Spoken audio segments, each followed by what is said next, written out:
Hello everyone, welcome to the current affair session of Gurukul ਦੇ ਇਸ online platform ਦੇ ਉੱਪਰ ਤੁਹਾਡਾ ਬਹੁਤ-ਬਹੁਤ ਸਵਾਗਤ ਹੈ ਤੇ ਅੱਜ ਆਪਾਂ ਡਿਸਕਸ ਕਰਾਂਗੇ 31 ਆਫ ਜਨਵਰੀ ਦੇ ਕੁਝ ਇੰਪੋਰਟੈਂਟ ਕਰੰਟ ਨਿਊਜ਼। ਅੱਜ ਹੈ ਸੰਡੇ, तो संडे ਨੂੰ ਥੋੜਾ ਫਨ ਡੇ ਦੇ ਨਾਲ ਸਟੱਡੀ ਡੇ ਵੀ ਬਣਾ ਲੈਣੇ ਆ। ਸੋ ਸਟਾਰਟ ਕਰਦੇ ਆ ਆਪਣੀ ਡਿਸਕਸ਼ਨ ਆਪਣੀ ਫਰਸਟ ਕਰੰਟ ਨਿਊਜ਼ ਦੇ ਨਾਲ, ਜਿਹੜੀ ਕੀ ਹੈ ਇੱਕ ਰਿਪੋर्ट ਦੇ ਰਿਗਾਰਡਿੰਗ, जो कि है world economic situation and prospects 2021। तो केडी ऑर्गेनाइजेशन इस रिपोर्ट ਨੂੰ प्रेजेंट करती है। एक क्वेश्चन इसलिए रखा गया बिकॉज इस दी ऑर्गेनाइजेशन के रिगार्डिंग काफ़ी ज़्यादा डाउट्स होंगे ने, क्योंकि आप देखते हैं कि वर्ल्ड इकनॉमिक सिचुएशन ते प्रॉस्पेक्ट्स रिपोर्ट है, वर्ल्ड इकनॉमिक है, तेरा मतलब वर्ल्ड बैंक ही प्रेजेंट करेगी, but we are wrong. World Bank भी नहीं कर रही, IMF भी नहीं कर रही, ना ही इसनों ADB प्रेजेंट कर रही है। It is presented by United Nations. United Nations के द्वारा हर साल प्रॉस्पेक्ट्स रिपोर्ट निकाली जाती है। तो इस बार the world economic situation and prospects report release की गई है यूनाइटेड नेशंस के द्वारा। सो ऑप्शन ए दा करेक्ट आंसर हो गया। Next question, corruption perception index 2020 was released recently, it is prepared by which of the following. तो एक होर अपने को रिपोर्ट ही आ गई, एक इंडेक्स है जिसका नाम है करप्शन परसेप्शन इंडेक्स, मतलब किसी कंट्री के करप्शन किन्नी को हुआ उहदा एक इंडेक्स प्रेजेंट किया गया। सो पिछले साल का सारा रिकॉर्ड है कि 2020 केड़ी कंट्री लीडिंग ते रही है। दैन आप दसना है कि ये जड़ा इंडेक्स है उसनू प्रिपेयर किसने किया, केड़ी फॉरम ने इसनू प्रिपेयर किया।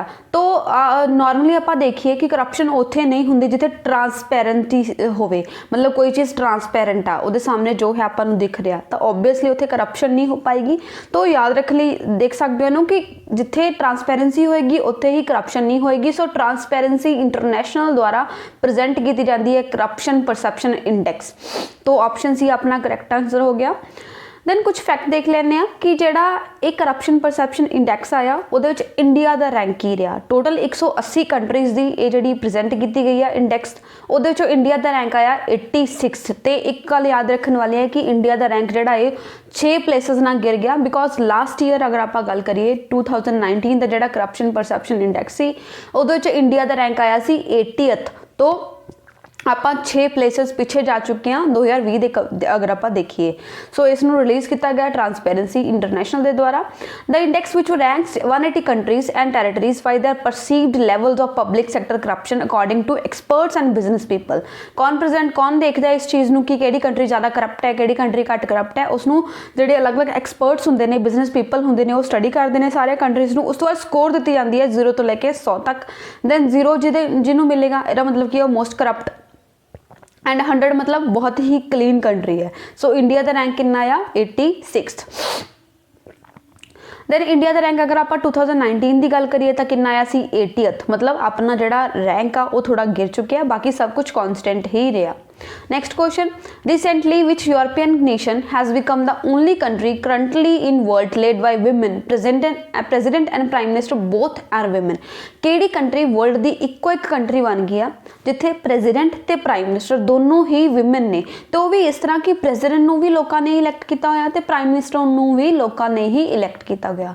सो ये कंट्री ओबवियसली यूरोप की ही कोई कंट्री होएगी, बिकॉज यूरोप दे विच काफ़ी सारा पीसफुल कंट्रीज़ रहिंदियां ने, उधर विमेन इंपावरमेंट वास्ते भी काफ़ी ज़्यादा स्टैप्स होंगे ने। सो एस्टोनिया जो कि नॉर्दर्न यूरोप की कंट्री है, उत्थे ही ये काम होया कि वर्ल्ड का पहली बारी ये काम होया कि प्रेजिडेंट ते प्राइम मिनिस्टर दोनों ही विमेन ने and both elected by people. ये नहीं है जिवें कि आप देखते हैं ब्रिटेन दे विच प्राइम मिनिस्टर तो चलो ठीक है उन्होंने by elected by the people है, बट जो उन्होंने हैड ऑफ द स्टेट होंगे जिमें कि उन्होंने जी क्वीन हैगी आ, तो क्वीन मोनार्की नू बिलोंग करती है। मोनार्की मतलब राजे महाराजा का सिस्टम चलता आ रहा कि कोई राजा है और तो बाद वो डॉटर बन गई जां ओहदा सन बन गया, इस तरह। तो उत्थे इलैक्टेड नहीं होंदा वो head of state, but Estonia दे विच दोनों के दोनों परसनस इलैक्टेड ने बाय द पीपल। सो अपना राइट आंसर की हो गया ऑप्शन ए।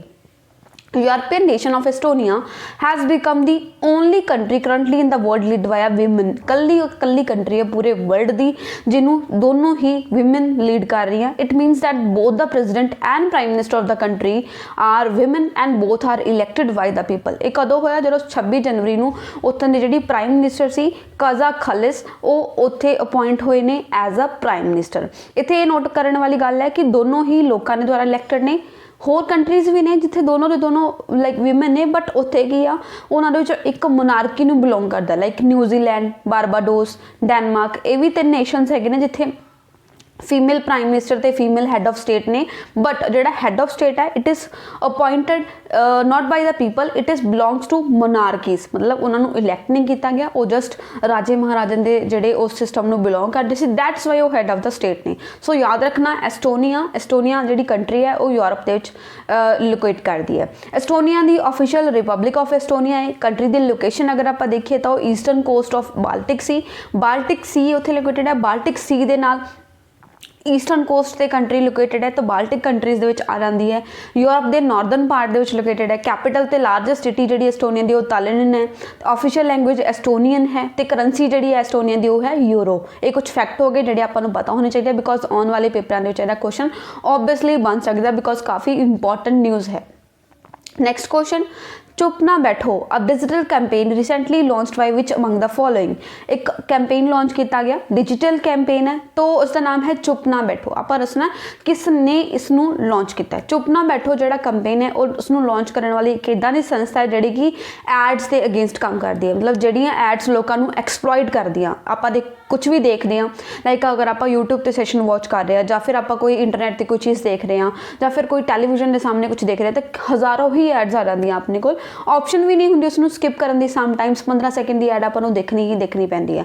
उन्होंने एड्स के इदा का मटीरियल प्रेजेंट करते हैं जोड़ा कि अपने लिए हार्मफुल हो सकता है, लाइक इदा का प्रोडक्ट को अच्छा बढ़ा चढ़ा के दिखाते हैं जो कि एक्चुअल बिल्कुल ही खराब हो सकता। आप लोग की करते हैं, अपने जोड़े फेवरेट परसनैलिटीज़ होंगे ने उन्होंने एड में देख के वो चीज़ को यूज़ करना शुरू कर दें, हो सकता अपने लिए बहुत डेंजरस प्रूव हो। तो इस तरह दी एड्स के अगेंस्ट, ताकि लोग इसके अगेंस्ट चुप ना रहन, एक्शन लैन, कंप्लेंट्स रजिस्टर करवाउन। इसलिए ही जी advertising standard council of India उन्होंने ये जो डिजिटल कैंपेन है उसको लॉन्च किया, जिसका नाम है चुप ना बैठो। मतलब अगर थोड़े नाल किसी एड के करके कुछ गलत होया तो तुसीं बिल्कुल भी चुप नहीं बैठना, वो अगेंस्ट कंप्लेंट में रजिस्टर करवाओ, ताकि उन्होंने एड्स के अगेंस्ट एक्शन लिया जा सके, तो इस तरह के कामों को रोकया जा सके। सो अपना राइट आंसर क्या होगा, option B, advertising standard council of India, ASCI। The Advertising Standards Council of India has launched a digital campaign titled Chup Na Baitho to build awareness about misleading and harmful ads. मतलब अगर कोई ads misleading ने ते harmfuls ने, उन्होंने against एक campaign launch किया गया ताकि पीपल नू अवेयर करवाया जा सके, सो दैट अगर उन्होंने कोई भी लॉस हो रहा, हार्म हो रहा किसी भी एड करके, तो वो अगेंस्ट कंप्लेंट नू रजिस्टर करवा सकन। चुप ना बैठो campaign will encourage people to not sit quiet, मतलब चुप ना बैठन, and to share register the complaint with the ASCI, advertising standard council of India, because ये जी काउंसिल है उससे लिए बनी गई है ताकि एडवरटाइजमेंट जी है वो स्टैंडर्ड्स बनाए जा सकन। अगर कोई मिसलीडिंग एडवरटाइजमेंट है तो वो अगेंस्ट एक्शनस लिए जा सकन, इसलिए ही एक कैंपेन लॉन्च किया गया चुप ना बैठो। दैन ये जी अगर आप इस संस्था की गल करिए ASCI, इट वॉज एस्टैबलिश इन 1985, 1985 के बनी सी।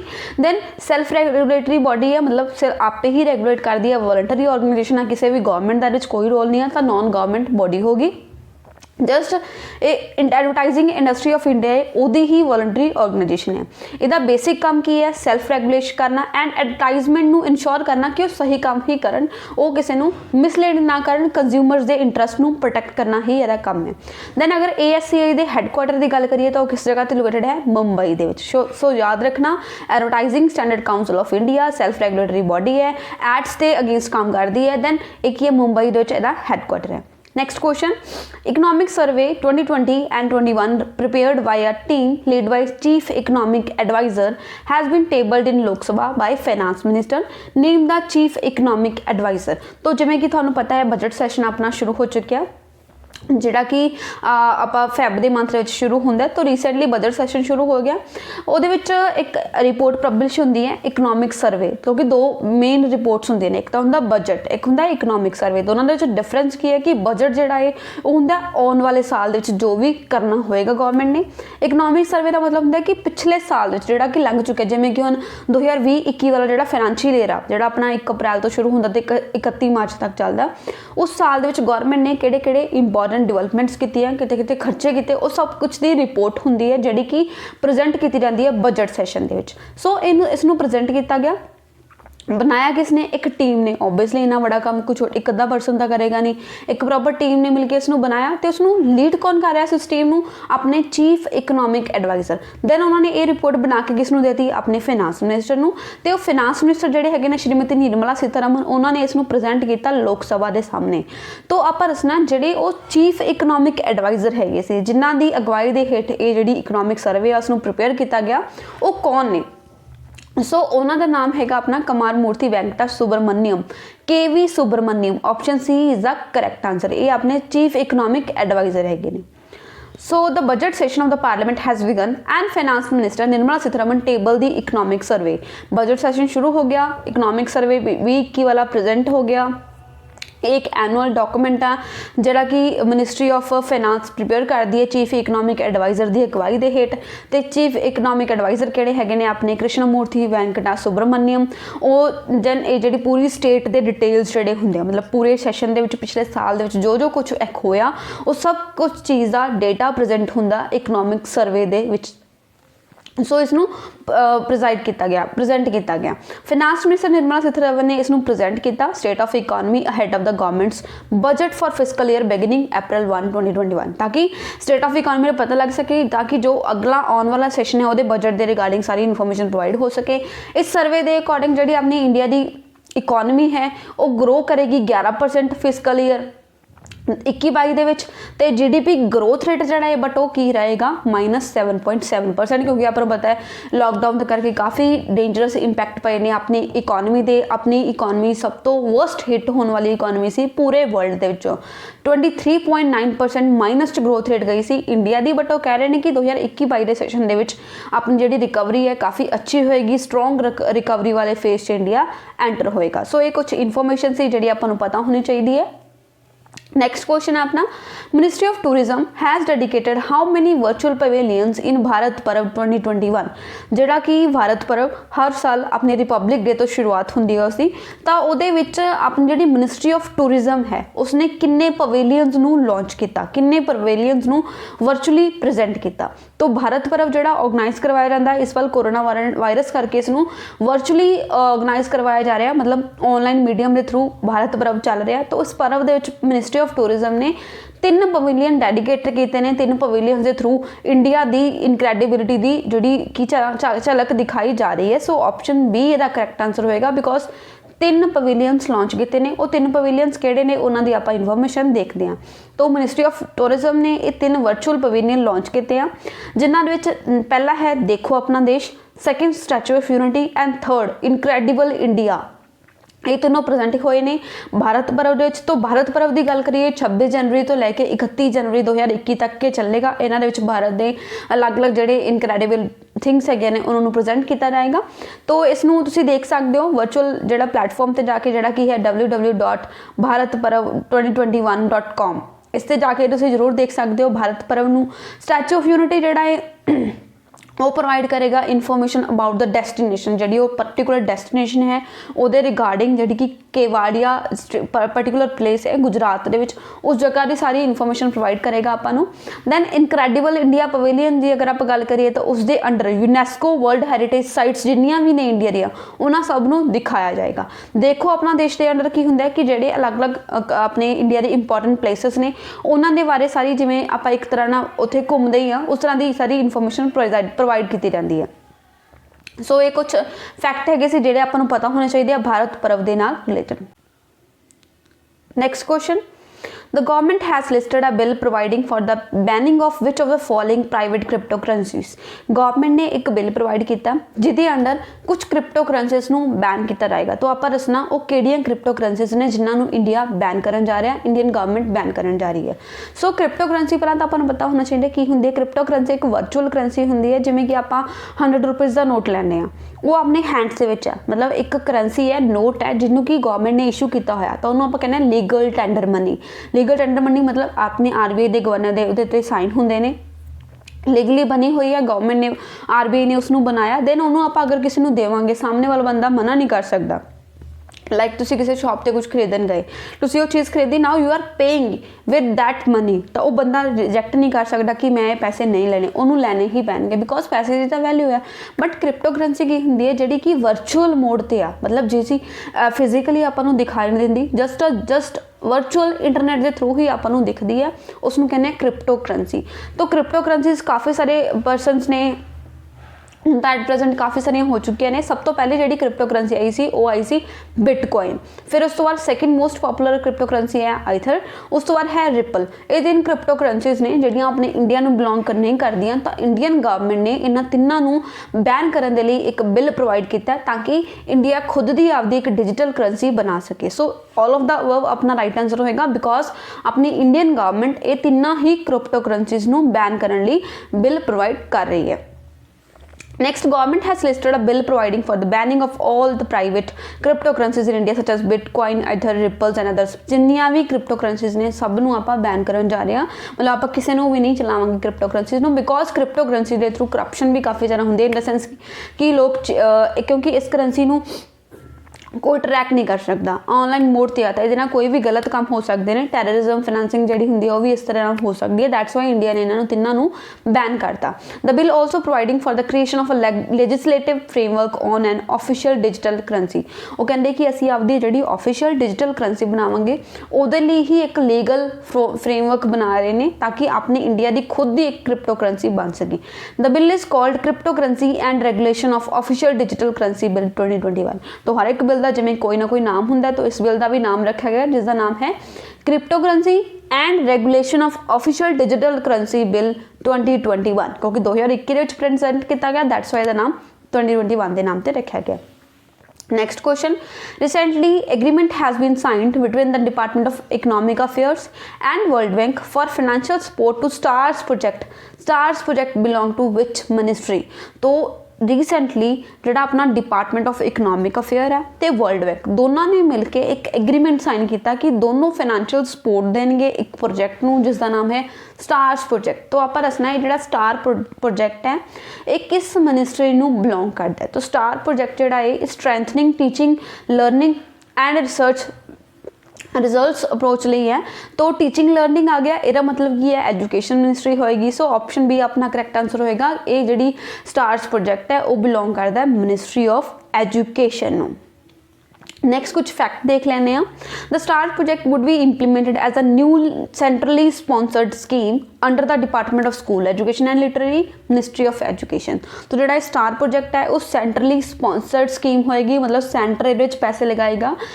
किस दे अंडर चलेगी ये मशीन जी अपनी मिनिस्ट्री ऑफ एजुकेशन है ਉਹਦੇ ਅੰਡਰ ਇੱਕ ਡਿਪਾਰਟਮੈਂਟ ਹੈ ਜਿਹਦਾ ਨਾਮ ਹੈ department of school education and literary. Star project ਦਾ ਮਤਲਬ ਕੀ ਹੁੰਦਾ ਹੈ strengthening teaching learning and results for state. ਪੂਰੀ ਸਟੇਟਸ ਦੇ ਵਿੱਚ ਟੀਚਿੰਗ ਤੇ ਲਰਨਿੰਗ ਦੀ ਪ੍ਰੋਸੈਸ ਨੂੰ ਸਟਰੈਂਥਨ ਕਰਨਾ ਤੇ ਰਿਜ਼ਲਟਸ ਨੂੰ ਸਹੀ ਤਰੀਕੇ ਨਾਲ ਇੰਪਰੂਵ ਕਰਨਾ। मतलब ਜਿਹੜੀ ਅਸੈਸਮੈਂਟ ਦੀ ਪ੍ਰਕਿਰਿਆ, ਅਸੈਸਮੈਂਟ मतलब ਜਿਹੜੇ ਆਪਣੇ ਰਿਜ਼ਲਟਸ ਚੈੱਕ ਹੁੰਦੇ ਨੇ ਸਟੂਡੈਂਟਸ ਦੀ ਅਸੈਸਮੈਂਟ ਹੁੰਦੀ ਹੈ ਉਸ ਸਭ ਨੂੰ ਅਸੈਸਮੈਂਟ ਨੂੰ ਈਜ਼ੀ ਬਣਾਉਣਾ ਇੰਪਰੂਵ ਕਰਨ ਲਈ ਇਹ ਜਿਹੜਾ ਪ੍ਰੋਜੈਕਟ ਹੈ ਉਸ ਨੂੰ ਚਲਾਇਆ ਜਾ ਰਿਹਾ। टोटल जी प्रोजेक्ट की कॉस्ट होएगी वो हैगी 5,718 करोड़ रुपए, ਜਿਹਦੇ ਵਿੱਚ ਕੀ ਆ ਵਰਲਡ ਬੈਂਕ ਸਪੋਰਟ ਕਰੇਗਾ 500 ਮਿਲੀਅਨ US ਡਾਲਰਸ ਜਿਹੜੇ ਕਿ ਅਪਰੋਕਸੀਮੇਟਲੀ 3700 ਕਰੋੜ ਹੋਣਗੇ ਤੇ ਬਾਕੀ ਦੀ ਕਾਸਟ ਜਿਹੜੀ ਆ ਉਹ ਸਟੇਟ ਸ਼ੇਅਰ ਕਰੇਗੀ। 5 ਸਾਲ ਦੇ ਵਿੱਚ ਇਹ ਜਿਹੜਾ ਸਾਰਾ ਖਰਚਾ ਹੈ ਉਸ ਨੂੰ ਕੀਤਾ ਜਾਏਗਾ। अर्लीयर यूनियन कैबिनेट ने इसनों अप्रूव किया इस प्रोजेक्ट के प्रपोजल ਨੂੰ 14 अक्तूबर 2020 ਨੂੰ, मतलब पिछले साल ही ये ਜਿਹੜਾ प्रोजेक्ट है वो अप्रूव हो चुकिया। फाइनली ਹੁਣ उस प्रोजेक्ट ਨੂੰ कैरी ऑन ਕਰਨ ਦੇ ਲਈ ਇਸ ਦੇ ਲਈ ਐਕਸ਼ਨ ਹੋ ਰਹੇ ਨੇ ਜਿਵੇਂ ਕਿ ਵਰਲਡ ਬੈਂਕ ਦੇ ਨਾਲ ਆਪਾਂ ਐਗਰੀਮੈਂਟ ਸਾਈਨ ਕੀਤਾ ਹੈ। ਸੋ ਇਹਦੇ ਪ੍ਰੋਗਰਾਮ ਦੇ ਵਿੱਚ ਹੋਵੇਗਾ ਕਿ ਜਿਹੜੇ ਅਸੈਸਮੈਂਟ ਸਿਸਟਮ ਹੈ ਉਸ ਨੂੰ ਇੰਪਰੂਵ ਕਰਨ ਦੇ ਲਈ ਕੰਮ ਕੀਤਾ ਜਾਏਗਾ ਤਾਂ ਕਿ ਜਿਹੜੇ ਸਕੂਲਸ ਹੈਗੇ ਨੇ ਜਾਂ ਫਿਰ ਅਲੱਗ-ਅਲੱਗ ਜਗ੍ਹਾ ਤੇ ਜਿੱਥੇ ਵੀ ਐਜੂਕੇਸ਼ਨ ਚੱਲਦੀ ਹੈ ਉੱਥੇ ਅਸੈਸਮੈਂਟ ਸਿਸਟਮ ਅੱਛਾ ਹੋ ਸਕੇ ਤੇ ਇਕੁਅਲ ਐਜੂਕੇਸ਼ਨ ਮਿਲ ਸਕੇ ਸਭ ਲੋਕਾਂ ਨੂੰ, ਸਭ ਚਿਲਡਰਨ ਨੂੰ। ਇਹ ਜਿਹੜਾ ਪ੍ਰੋਗਰਾਮ ਹੈ ਉਹ 6 ਸਟੇਟ ਦੇ ਵਿੱਚ ਚੱਲੇਗਾ। 6 ਸਟੇਟ ਕਿਹੜੀਆਂ-ਕਿਹੜੀਆਂ? ਹਿਮਾਚਲ ਪ੍ਰਦੇਸ਼, ਕੇਰਲਾ, ਮੱਧ ਪ੍ਰਦੇਸ਼, ਮਹਾਰਾਸ਼ਟਰ, ਓਡੀਸ਼ਾ ਤੇ ਰਾਜਸਥਾਨ, ਇਹਨਾਂ 6 ਸਟੇਟਸ ਦੇ ਵਿੱਚ ਇਹ ਜਿਹੜਾ ਪ੍ਰੋਗਰਾਮ ਹੈ ਉਸ ਨੂੰ ਇੰਪਲੀਮੈਂਟ ਕਰਿਆ ਜਾਏਗਾ। Star project will be instrumental in the implementation of various recommendations national education policy. 2020 ਜਿਹੜੀ ਨੈਸ਼ਨਲ ਐਜੂਕੇਸ਼ਨ ਪੋਲਿਸੀ ਆਈ ਸੀ ਉਹਦੀਆਂ ਅਲੱਗ-ਅਲੱਗ ਰეკਮੈਂਡੇਸ਼ਨ ਸੀ ਕਿ ਸਟੱਡੀਜ਼ ਜਿਹੜੀਆਂ ਨੇ ਉਹਨੂੰ ਵਾਈਡ ਲੈਵਲ ਤੇ, ਯੂਨੀਵਰਸਲ ਲੈਵਲ ਤੇ ਪਹੁੰਚਾਉਣਾ ਹੈ, early childhood care and education जी है उन्होंने प्रमोट करना है, स्ट्रैंथन करना है, फाउंडेशनल लर्निंग स्ट्रैंथन करना है, लर्निंग असैसमेंट सिस्टम जोड़ा है उन्होंने इंप्रूव करना है, इनफॉर्मेशन कम्यूनिकेशन टैक्नोलॉजी इनेबल करके एजुकेशन प्रोवाइड करनी है, टीचर्स की डिवेलपमेंट करनी है, वोकेशनल एजुकेशन प्रोवाइड करनी है। तो ये जो नैशनल एजुकेशन पॉलिसी 2020 के कुछ इंपॉर्टेंट आसपैक्ट्स है जिन्होंने इंप्रूव करने के लिए ही जो स्टार्स प्रोजैक्ट है उसनों इंप्लीमेंट कराया जा रहा with the help of world bank. So world bank की गल हुई है तो आपको वर्ल्ड बैंक के कुछ इंपॉर्टेंट फैक्ट्स पता होने चाहिए ने, जिमें कि वर्ल्ड बैंक जी है उसका हैडकुआटर कितने है, वाशिंगटन DC जोड़ा कि USA है। World bank world Bretton would twins के नाम ना भी जानते हैं बिकॉज IMF तो वर्ल्ड बैंक एक ही जगह पर बने से, दोनों का हैडकुआटर भी सेम ही है जोड़ा कि वाशिंगटन DC USA है। दैन प्रेजिडेंट की गल करिए कि वर्ल्ड बैंक के प्रेजिडेंट कौन है, वो है डेविड मलपास, जिहदे अलग अलग ऑर्गेनाइजेशंस ने, मतलब वर्ल्ड बैंक के 2 मेन ऑर्गनस होंगे ने जोड़े कि IBRD international bank for reconstruction and development and IDA international development association. तो ये 2 ऑर्गनस मिला के वर्ल्ड बैंक बनती है। सो ये कुछ इंपॉर्टेंट फैक्ट्स हो गए जोड़े कि आपको पता होने चाहिए ने वर्ल्ड बैंक के बारे। नैक्सट अपना अज का लास्ट टॉपिक जोड़ा कि नैशनल पार्क का अज आप डिस्कस करन जा रहे हैं नैशनल पार्क जोड़े कि तेलंगाना स्टेट में बिलोंग करते हैं। सो तेलंगाना के बेसिक 4 इंपॉर्टेंट नैशनल पार्क ने, जिन्होंने एक बहुत इंपॉर्टेंट है जोड़ा कि Nagarjuna the national park. वैसे जोड़े 4 है ने, पहला है Kasu Brahmananda national park, Mahavir Harina national park, Mrugavani national park, Nagarjuna Sagar national park. So ये तेलंगाना के कुछ नैशनल पार्क है ने। तेलंगाना की गल करिए तो आंध्र प्रदेश तो अलग करके इसनों बनाया गया सी। कदों बनाया गया सी इसनों 2014 2 जून 2014 को तेलंगाना आंध्र प्रदेश तो अलग करके बनाया गया। दैन तेलंगाना की कैपिटल जी है वो है हैदराबाद। अपने जोड़े बे ऑफ बंगाल वाली साइड एदा जो टच करता एरिया, मतलब एक ही एक ईस्टर्न स्टेट हैगी अपने इंडिया की, साउथ ईस्टर्न स्टेट। सो ये कुछ इंपॉर्टेंट इन्फॉर्मेशन से जी आपको पता होनी चाहिए है। नाउ इस वीडियो के जो भी अपने इंपॉर्टेंट टॉपिक सी एंड इंपॉर्टेंट नैशनल पार्क वो कवर हो चुके हैं। एक थोड़ी जी इन्फॉर्मेशन थोड़े लिए जी इंपॉर्टेंट रहेगी वो है कि जो भी एंटिटी नैब तहसीलदार SSC CHSL CGL जिस तरह के भी कंपीटेटिव एग्जाम के बैच में ज्वाइन करना चाहते हो वो इस नंबर पर कॉन्टैक्ट कर सकते हैं। दैन तुसी अगर ऑफलाइन बैचेस ज्वाइन करने हो तो तुसी बठिंडा के अबोहर दी ब्रांचेस में विजिट कर सकते हो। If you want to join online batches तो तुसी गुरुकुल अबोहर दी ऐप जी है उसको प्ले स्टोर पर जाके डाउनलोड कर सकते हो। एंड एनी फर्दर क्वेरी किसी भी चीज़ के रिगार्डिंग थोनू होवे तो इस नंबर पर कॉन्टैक्ट कर सकते हो। एंड अगर थोनू वीडियो पसंद आ रही हो तो तुसी कमेंट कर सकते हो, लाइक कर सकते हो, तो शेयर कर सकते हो एंड चैनल नू सबसक्राइब कर सकते हो। सो मिलते हैं कल के सैशन के कुछ होर इंपॉर्टेंट न्यूज़ के नाल। Till then bye bye, take care, जय हिंद।